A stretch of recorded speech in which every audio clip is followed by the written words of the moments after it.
شروع اللہ کے پاک نام سے جو بڑا مہربان اور نہایت رحم کرنے والا ہے۔ السلام علیکم۔ یہ قدرت کا قانون ہے کہ اس دنیا میں جو بھی آتا ہے اس نے واپس ضرور جانا ہوتا ہے۔ اس دنیا میں آنے کی ترتیب تو ہے لیکن جانے کی کوئی ترتیب نہیں۔ موت کا ذائقہ ہر ایک نے چکھنا ہوتا ہے اور قبر کی اندھیری کوٹری میں ضرور جانا ہوتا ہے۔ امیر ہو یا غریب، بادشاہ ہو یا فقیر، اس نے موت کو گلے لگانا ہی ہوتا ہے۔ فرمان مصطفیٰ صلی اللہ علیہ وسلم ہے، جب آدمی پر موت کا عالم طاری ہوتا ہے تو اللہ رب العزت اس کی طرف 5 فرشتے بھیجتا ہے۔ پہلا فرشتہ اس کے پاس اس وقت آتا ہے جب اس کی روح حلق تک پہنچتی ہے۔ وہ فرشتہ اسے پکار کر کہتا ہے، اے ابن آدم، تیرے طاقتور بدن کہاں گیا؟ آج یہ اتنا کمزور ہے۔ تیری فصیح زبان کہاں گئی؟ یہ کتنی خاموش ہے۔ تیرے گھر والے، عزیز و اقارب کہاں گئے؟ تجھے کس نے تنہا کر دیا؟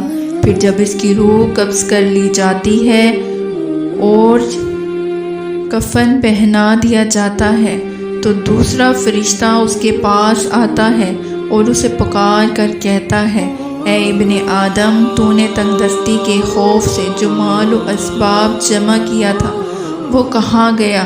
تو نے تباہی سے بچنے کے لیے گھر بسائے تھے، وہ کہاں گئے؟ تو نے تنہائی سے بچنے کے لیے جو انس تیار کیا تھا وہ کہاں گیا؟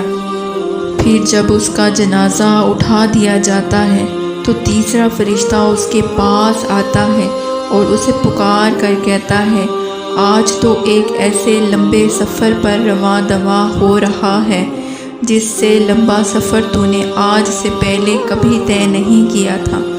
آج تو ایسی قوم سے ملے گا کہ آج سے پہلے اس سے نہیں ملا۔ آج تجھے اس تنگ مکان میں داخل کیا جائے گا کہ آج سے پہلے کبھی ایسی تنگ جگہ داخل نہ ہوا تھا۔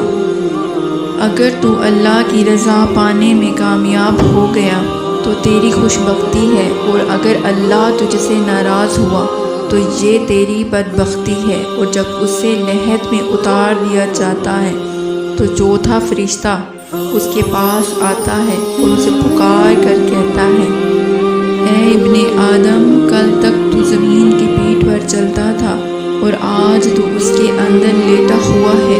کل تک تو اس کی پیٹھ پر ہنستا تھا اور آج تو اس کے اندر رو رہا ہے۔ کل تک تو اس کی پیٹھ پر گناہ کرتا تھا اور آج تو اس کے اندر شرمندہ ہے۔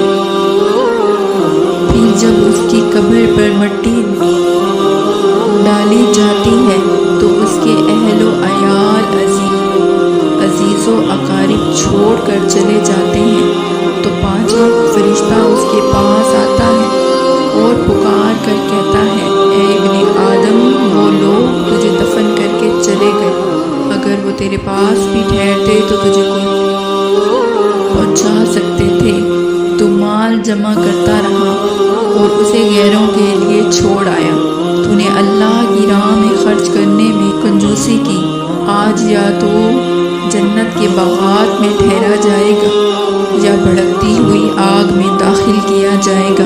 یہ زندگی بہت ہی مختصر ہے، جانے کب ختم ہو جائے اس کا کوئی پتہ نہیں کہ کس وقت کہاں سے موت آ جائے۔